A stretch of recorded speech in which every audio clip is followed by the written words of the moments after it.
Weather update tayo sa lagay ng panahon ngayong araw po ng Lunes. Makita po natin na nagbabadyang po sa loob po ng Philippine Area of Responsibility sa susunod na mga araw ang low pressure area na posible pong maging isang ganap na bagyo.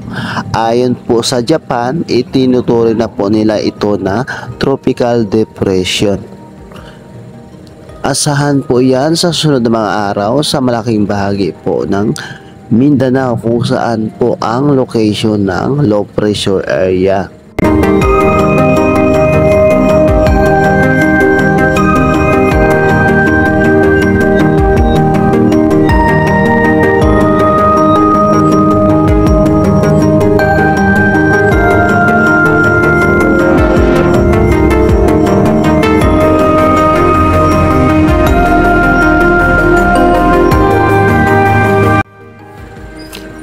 Dito naman po sa Luzon, makita po natin na wala pong anumang sama ng panahon ang ating makikita. Pero makaras po, makulimlim at maaraw, posible pagdating po ng hapon. Kaya huwag kalimutan magdala ng payong pag kayo ay lalabas ng bahay.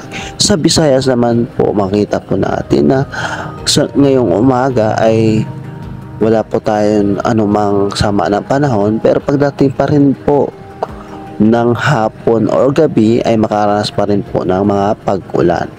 Sa buong bansa po ay makita po natin pagdating sa sunod na mga araw. Ito po yung advanced weather update natin. Pagdating po ng Miyerkules, Huwebes, Biyernes, ito ay papalapit na po sa ating Philippine Area of Responsibility ang low pressure area na posibleng maging isang bagyo. Na posible po ito ay maramdaman sa Mindanao, Visayas at Luzon. Huwag kalimutan mag-subscribe sa aking YouTube channel. Thank you for watching. Stay tuned.